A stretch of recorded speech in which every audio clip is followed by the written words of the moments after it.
Bonjour, vous avez ici la République du Togo. Le Togo, c'est en Afrique occidentale. Nous sommes donc limités par la République du Ghana, donc un pays anglophone, donc à l'ouest. Au nord, vous avez le Burkina Faso, et puis à l'est, le Bénin, et puis là, on a au sud la mer. Donc on a 50 km de plage. Alors, en termes d'avantages comparatifs par rapport à notre destination dans la sous-région, nous allons surtout parler de la diversité culturelle. Le Togo a une grande richesse culturelle et si vous êtes de passage chez nous, quelle que soit la période, vous pouvez apprécier par rapport à chaque localité de grande diversité culturelle et vous n'aurez même pas envie de retourner chez vous. Et en plus, nous avons aussi le tourisme balnéaire parce qu'on a 50 km de plage et ça dépend de la période. Il y a des périodes où même vous pouvez observer un peu la sortie des baleines. Donc, mais en dehors de ça, nous avons aussi comment l'appelle-t-on, le tourisme de safari, comme on l'appelle. Vous pouvez voir les animaux. On a des animaux, mais là, il faut aller à l'intérieur du pays. C'est à peu près à 400 km de la capitale.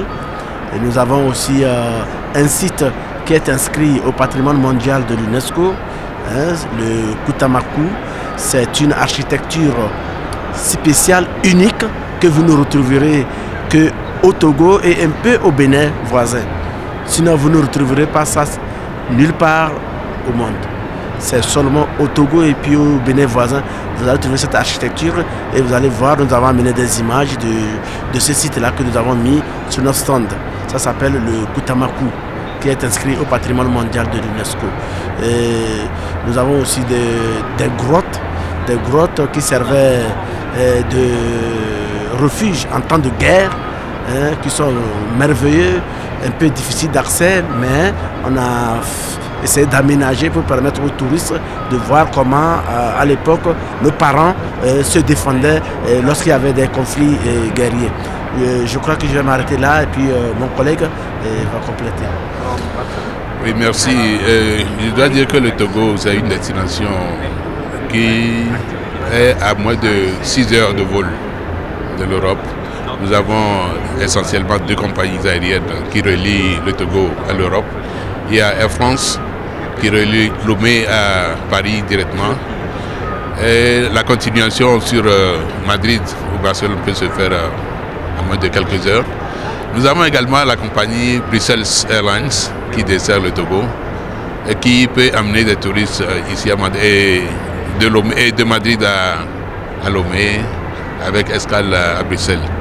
En dehors de ça, je dois dire que nous développons surtout sur la destination 2 formules de voyage. Nous avons le tourisme culturel qui est très développé. Nous avons des sites qui sont inscrits au patrimoine mondial de l'UNESCO. Nous avons également des fêtes traditionnelles, des festivals, des manifestations culturelles. Vous savez, on parle souvent du vaudou. Le vaudou est parti de chez nous, de la côte du Togo et du Bénin, pour se développer aux Amériques, notamment en Haïti, où vous assistez à des cérémonies de trance. C'est un phénomène très important. Nous avons également des sites liés à la traite négrière et à l'esclavage. Vous savez qu'il y a en la matière un projet de l'UNESCO qui parle des routes de mémoire, des routes du patrimoine. Nous avons donc la route de l'esclave au Togo. C'est un élément très important sur lequel nous développons le tourisme culturel, le tourisme historique. Et nous avons également des éléments du patrimoine architectural afro-brésilien. Parce que sur la côte togolaise, vous avez des monuments anciens, des vieilles maisons, qui sont des répliques des monuments que l'on retrouve aujourd'hui au Brésil et dans les pays d'Amérique latine. Nous avons beaucoup de choses en commun avec le Brésil, notamment puisqu'il y a le phénomène de l'esclavage qui avait joué un rôle assez important, qui fait qu'aujourd'hui, il y a beaucoup d'acquaintances qu'on retrouve aussi bien en Amérique latine que dans les pays du Golfe de Guinée. En dehors de ça, nous avons des éléments du patrimoine naturel. Nous avons des parcs nationaux qui sont à l'intérieur du pays. Nous avons également les parcs nationaux, il y a des parcs naturels et des parcs où on a importé des animaux principalement d'Afrique du Sud.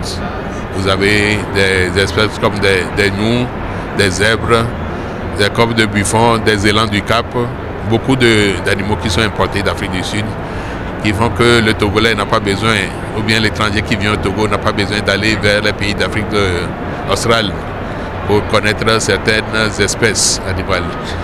Et nous développons des formules de séjour balnéaire avec des possibilités d'excursion ou de circuit à l'intérieur du pays. Donc voilà ce que nous avons en termes d'avantages comparatifs. Et je dois dire que nous avons au Togo un document de politique nationale qui parle de la manière de développer le tourisme dans notre pays.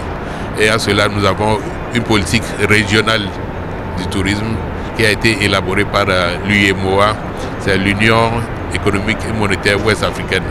Ça rassemble les pays d'Afrique occidentale, d'expression française, qui ont une politique commune. Et ces politiques, je dois dire, c'est des politiques qui se complètent. Nous voulons faire en sorte que lorsque vous voyagez aujourd'hui vers l'Afrique de l'Ouest, vous puissiez bénéficier d'un visa unique qui va être mis en chantier très rapidement. Et donc ça va être à l'instar du visa Schengen qui va permettre aux touristes qui viennent de pouvoir visiter les 15 ou 16 pays de l'UEMOA ensemble, avec un seul visa. Donc je crois que c'est un avantage comparatif assez important. Nous travaillons donc au développement du tourisme dans tout l'espace UEMOA. Voilà à peu près ce que je peux dire pour vanter les mérites de notre destination.